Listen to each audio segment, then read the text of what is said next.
My name is Miles Carter, and this is the story of how I found out that sometimes, when someone says, "We're just friends," what they really mean is, "I love someone who isn't you." It's not the kind of betrayal you catch in a hotel room.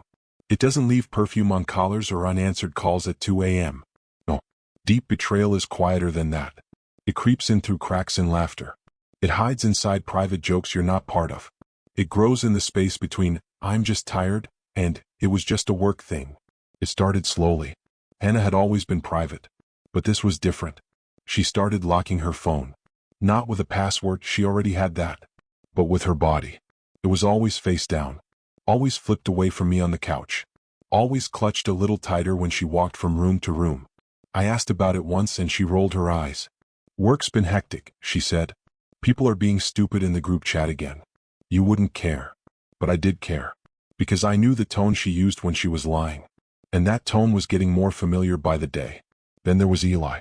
At first, I barely noticed how often his name came up. "Eli says this app is great. Eli told me about this restaurant. Eli always knows how to explain things." And suddenly Eli was in the room even when he wasn't. I met him once. Tall, clean cut, too polite. He smiled at Hannah the way a man does when he knows more than he should. When he's been led into private territory. Territory that used to belong to me. That night, I asked her gently without accusation, "Do you talk to him a lot outside work?" She scoffed. "God, Miles, what is this, an interrogation?" "He's just a friend." Those words, "just a friend." They land like nails in softwood, quiet but final. I smiled. Said nothing. But something in me had shifted. I couldn't stop thinking about it. Not in a paranoid way. In a pattern recognition way. She was always smiling at her phone when she thought I wasn't looking. Her mood would swing depending on whether she'd heard from him that day. She used to send me articles, songs, random things that reminded her of us. Now, all quiet. The silence between us had changed shape. It wasn't the silence of comfort. It was the silence of someone already imagining another life. One night, she fell asleep early. I stayed on the couch, pretending to read. Her phone buzzed. What?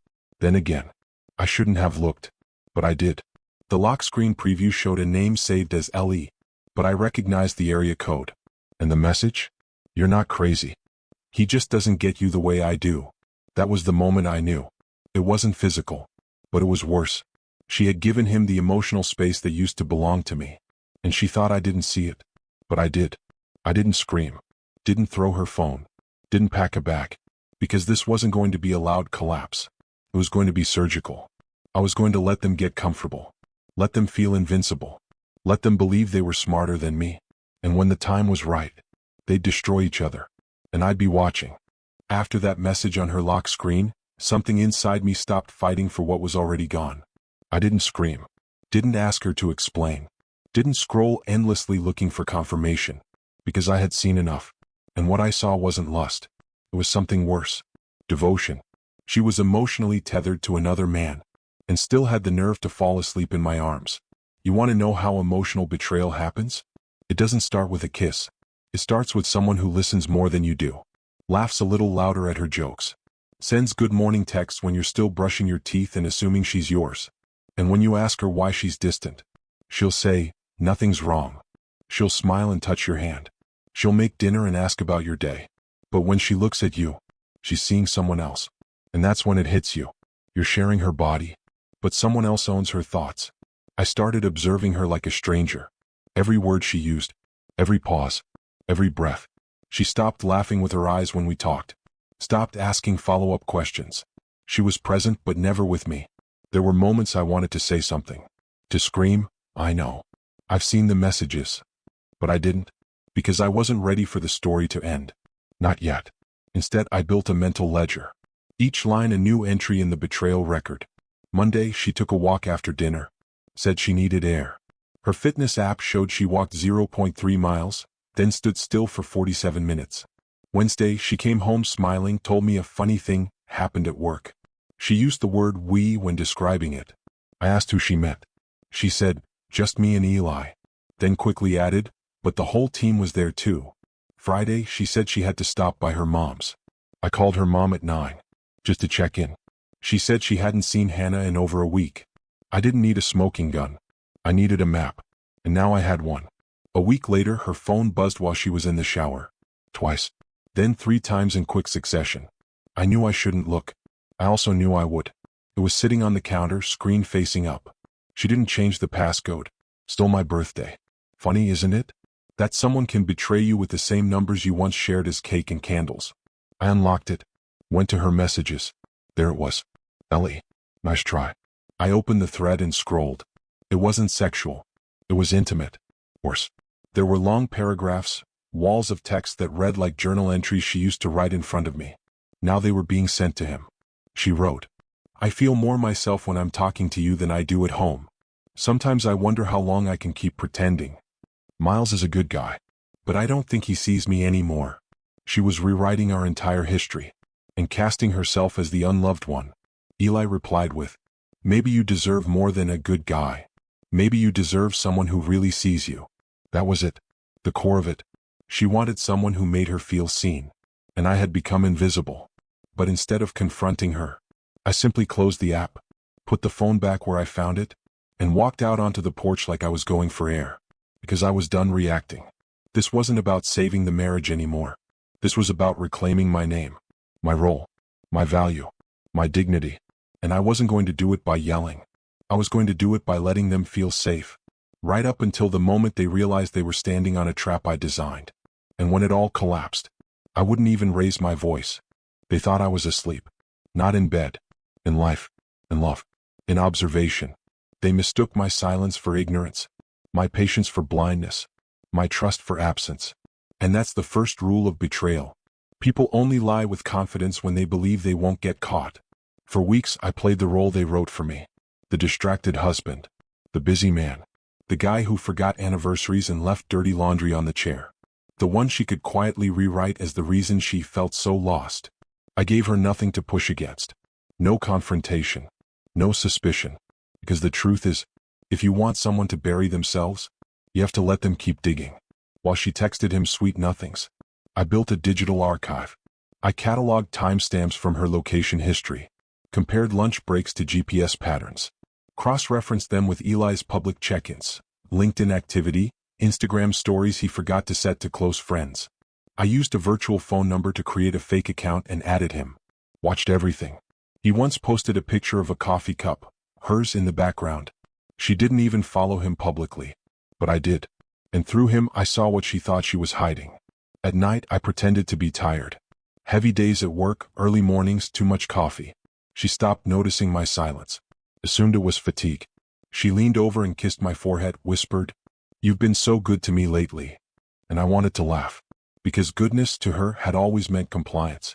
But I wasn't being good. I was being still. And stillness makes people honest. One evening I walked into the kitchen and saw her phone open, unlocked, resting face up on the counter. She was in the bathroom. She never left it unlocked anymore. But now she trusted me again. That was her mistake. I didn't go into messages. Not this time. I opened the Notes app. She had one saved. Title, Things I Can't Say Out Loud. I opened it. Sometimes I feel like I'm waiting for permission to leave. He's not cruel, but he's not present either. Eli listens. Eli sees me. I don't know what that means yet. There it was. Justification. Rehearsed heartbreak. Pre-packaged guilt for the next version of her life.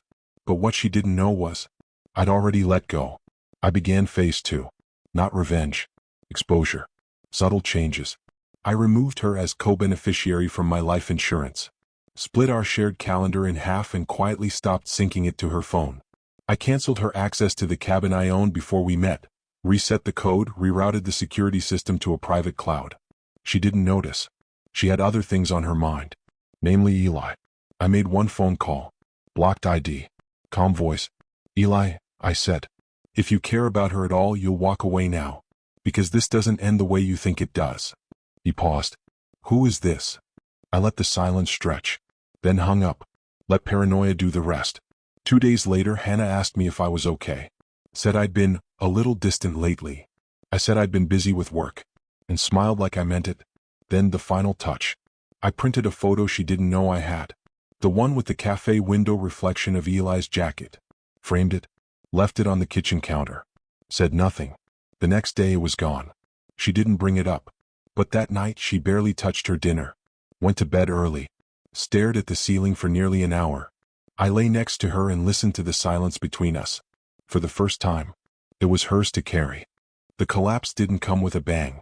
No screaming fight in the kitchen. No shattered glass. No thrown phone. No dramatic confession through tears. It came with a whisper. A long pause at the dinner table. A fork placed down too gently. A smile that didn't quite reach her eyes. Do you think emotional cheating is worse than physical? That's what I asked her. She blinked. What? Then again. Her shoulders tensed for just a second, barely noticeable. But I saw it. Because now I was watching everything. She tried to stay casual. Shrugged like it was no big deal. I guess it depends. Why? Just something I heard at work, I said, slicing my steak. One of the guys found out his wife was texting someone for months. No physical contact. Just late-night messages, emotional stuff. But it tore him apart. She nodded too fast. Yeah, I mean, that's still a betrayal, right? She forced a chuckle. It fell flat. Anyway, what else is new at work? Her voice trembled on the last word, even though she tried to hide it behind a sip of wine. She didn't touch her food again. And I didn't press the issue. I just chewed slowly, nodded, and let the silence grow between us like a weed. That night she cried in the shower. Not loudly. Not dramatically. It was the kind of crying you do when you know you've been caught. But no one has said it out loud yet. When the guilt has nowhere left to hide. When your reflection in the mirror starts asking questions you can't answer. I sat on the edge of the bed and listened to the water run. Listened to her stifled sobs echo off the tile. And for the first time in months, I felt calm. Not victorious. Not cruel. Just calm. Because this was no longer about saving anything. It was about finishing it with clarity. The next morning I made coffee. Didn't offer her any. She came into the kitchen in an oversized hoodie, eyes puffy, hair still wet from her half-hearted attempt at sleep. She hovered for a moment, unsure whether to speak. Then quietly asked, "Miles, are we okay?" I didn't look up from the paper. We're getting there. Not, yes. Not, no. Just enough to keep her unsure. Uncertainty is a language liars rarely speak fluently. They thrive on control. On predicting reactions. On manipulating expectations. But now I gave her none of those. And in the absence of control, her anxiety bloomed. That afternoon I had 2 meetings. The first was with Rebecca, my lawyer. Her office was on the 2nd floor above a bakery that always smelled like vanilla and burnt sugar. It felt too gentle for what I was there to do.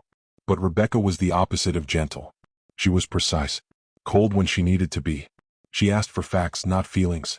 You're not looking for revenge, she said, skimming the notes.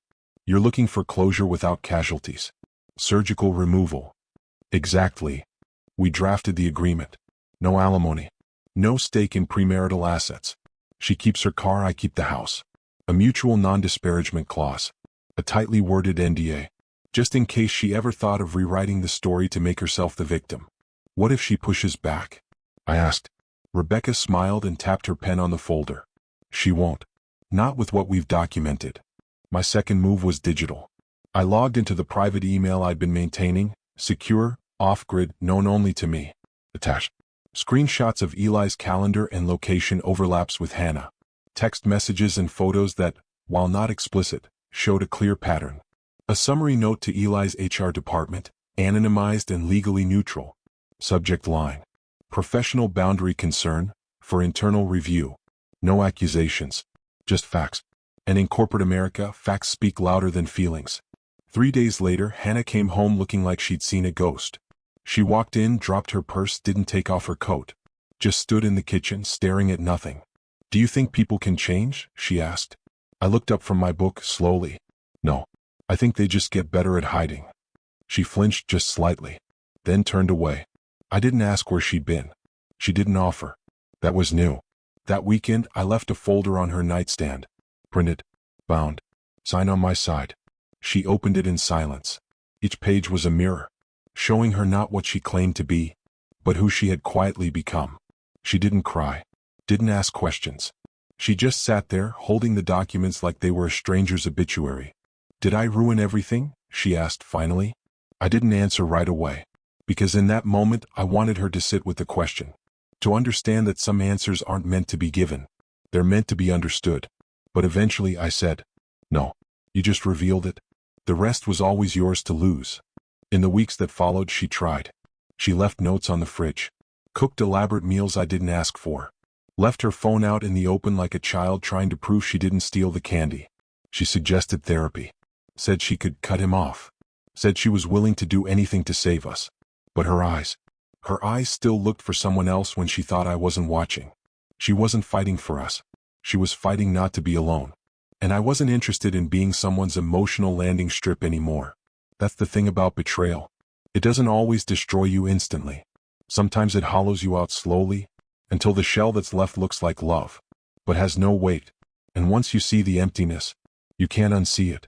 You can't pretend someone who once prioritized your soul can be trusted again after handing it to someone else in secret. I didn't hate her, but I didn't love her anymore either. And the worst part? She knew it. Let me know when you're ready for part 5, letting it all collapse. Where Miles doesn't just leave, he frees himself. Not through fire or fury, but by walking away so quietly that the only thing left behind is the echo of what she threw away. The morning I left, I didn't slam the door. I didn't pack in a rage. I didn't leave a note or a voicemail or a final, "How could you?" I just folded my clothes quietly, placed them in the suitcase I used to take on work trips, zipped it once, slow, smooth, clean. Hannah was still asleep. At least she pretended to be. She'd been pretending a lot lately. Pretending we could go back. Pretending I hadn't seen everything. Pretending love could be reconstructed out of the ashes of someone else's attention. But we both knew some structures can't be rebuilt, especially when the rot isn't just in the foundation. It's in the walls, the air, the memory of every room. Before I walked out, I placed one thing on the kitchen counter, her signed copy of the divorce agreement, the ink still fresh, her initials shaky in the margins. She didn't ask me any questions when I handed her the folder the day before. She just nodded, as if this was always the ending she'd been bracing for but never believed would actually come. That's the thing about people who cheat emotionally. They think silence equals safety. That if you don't scream, you don't know. That if you don't accuse, you won't leave. But sometimes the quietest ones are the ones who have already packed their hearts and left long ago. I got in the car, drove to the other side of town, checked into a furnished rental I had quietly signed the lease for 2 weeks earlier. A studio. Clean. Sparse. Empty. Like starting with white walls and no history. That's what I wanted. No photographs. No ghost-scented pillows. No toothpaste caps left half off the tube. Just peace. And peace didn't live in the same house as her anymore. Later that week, I got a message from Eli. From a personal email. The subject line read, "Can we talk?" I didn't open it, because I didn't need his version of the story. I didn't need to know whether they ever slept together, whether it was just texts, whether he respected me, or never meant to hurt anyone. He already did, and she let him. That was enough. A few days later, she called. I didn't answer. She called again, and again. I finally picked up on the 4th ring. Said nothing. She breathed heavily on the other end, then whispered, "I miss you." I didn't respond. Not because I wanted to be cruel, but because I didn't miss her. I missed who she used to be. The version of her that used to look at me like I was home. The version that laughed when we got lost on road trips, or fell asleep on the couch with a book open on her chest. But that version of her had died long before the affair ever started. I just hadn't buried the body yet. I spent the next month rebuilding my life in small, unceremonious ways. I bought a new coffee maker, a better mattress, bookshelves. Nothing extravagant, just things that were mine again. I went back to the gym. Not to look better. Just to feel like myself in my own skin again. I reconnected with friends I hadn't seen in years. Friends she always said made me too serious. Turns out, seriousness is underrated. It's how you survive betrayal with grace. One evening, I got a message from her again. No greeting. No apology. Just this. "Did I ever matter to you? Or was I just convenient?" I read it twice. Not because I didn't know the answer, but because I wanted to make sure she felt the silence that came after it. I didn't reply, because the truth was, yes, she mattered. Until she didn't. Until her lies became the language of our marriage. And her loyalty became a performance too exhausting to applaud. And I wasn't going to applaud anymore. Months passed. Fall turned to winter. The leaves changed, then disappeared. Much like her presence in my life, once bright, then fading, then completely gone. I heard she moved back near her parents. That she was taking time to work on herself. Maybe that's true. I hope she does. Not for my sake, but for the sake of the next person she promises to love. Maybe next time she'll mean it. Maybe she won't. It's not my problem anymore. And Eli? He disappeared too. Lost his job last I heard. Something about violating internal policy. Harassment. Inappropriate contact during business hours. I didn't report him. Not officially. But I didn't stop it either. He made his choices. And I just let gravity do the rest. I never burned bridges. Never posted online. Never exposed anything. Because real power doesn't need to shout. It just walks away. While the wreckage collapses on its own. And when people ask what happened, I just smile and say, she had a friend. I let them be happy.